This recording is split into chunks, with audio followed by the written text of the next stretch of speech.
GameGuardians is here. Excellent. Hello, this is Throwback Thursday on the GameGuardians Genesis, and we are doing Splinter Cell. Okay, so this is the first ever Splinter Cell. I haven't played a lot of it. I've played a lot of the newer Splinter Cells. The first one I played was Pandora Tomorrow, I believe, on the PlayStation 2. And that was pretty fun. I've also played Double Agent, Conviction, Blacklist, and yeah, I think those are the only ones I've played. So I've played a good chunk of them. This one, since it's on the Xbox, I haven't really played it that much because, I haven't had it as long. One of the primary things about it was I've never really played it on the original Xbox itself. I've been trying to play it on the, I played a little bit on the original Xbox, but I've mostly played it on the Xbox 360, so the controls, don't always exactly match up, which is a little annoying, but, you deal. I also haven't really gotten that far into this game. Not very good at it, apparently. And also there's a few spots where I get confused. Like, let's just say first level has been a barrier. Not the training one, but the one after that. There's kind of a few barriers that I've had to get through on that. It's happy on this playthrough that you're hopefully seeing is, normally get stuck in the beginning area, so I was happy that I got out of that. But then I got stuck at the end because you have to jump over a wall, and Sam doesn't like to grab onto things. Anyways, let's go to the facts. Fact number 1, Splinter Cell was released on the Xbox, PS2, GameCube, and in 2D formats on the Game Boy Advance and the N-Gage. Oh, I also forgot to mention it was also released on the computer, the PC. For those of you who don't know, like before I did research, the N-Gage is like a early smartphone developed by Nokia. It was shaped like a taco. It was very clumsy, and like I said, it was kind of like an early smartphone. It was part portable gaming console, part phone. It only had 56 games for it by the end of its 5-year lifespan. Also, I think it had 3 redesigns over its life too. So, yeah, I looked it up. It was weird, and I was very confused by its appearance.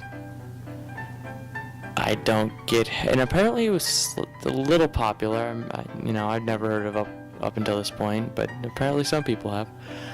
Fact number 2: Wilkes, the man who supplies field agents, like Sam Fisher in the game, and extracts them, is killed in game. But where he dies is based on what console you're playing the game for. You should see Wilkes in one of the cutscenes that I have in the background there. He's wearing like an orange suit type thing. And yeah, like I said, he dies based on whatever the console's for.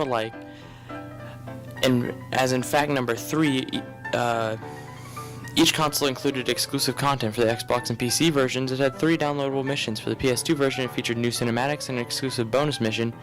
And right there is where I'm going to stop and go back to fact number 2, kinda.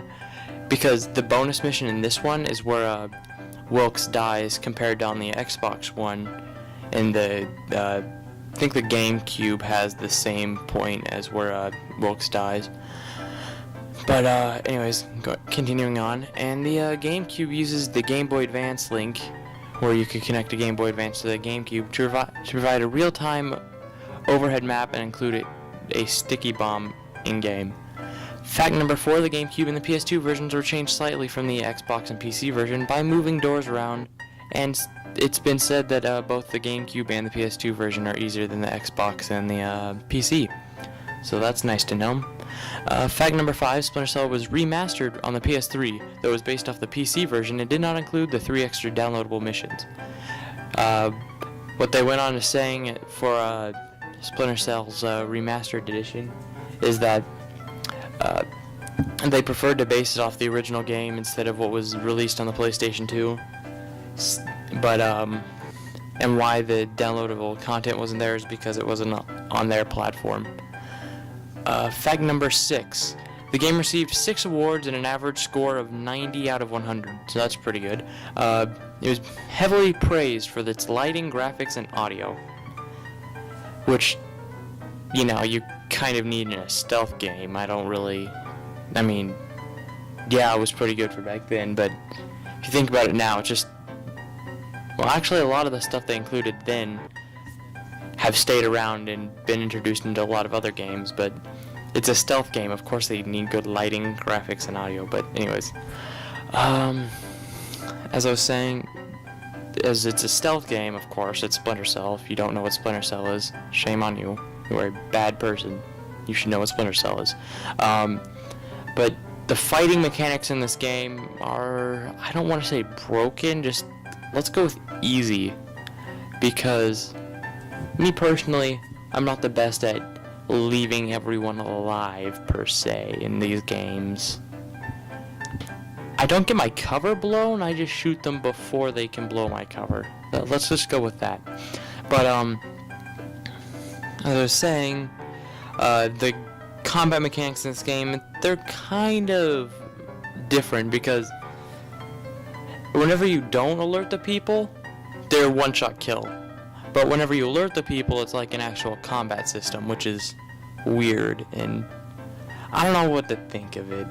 Personally, I guess it kind of encourages you to stay stealthy, but just a little annoying that it takes like an entire clip from my low ammo pistol to kill a guy. Well, that's it for Throwback Thursdays on the GameGuardians Genesis. Check out next week as we have Bryce on the show and we talk about what is my favorite game. Yeah, Halo apparently isn't my favorite game, even though I gave over 20 minutes of commentary for it. So, come back next week to find out what it is.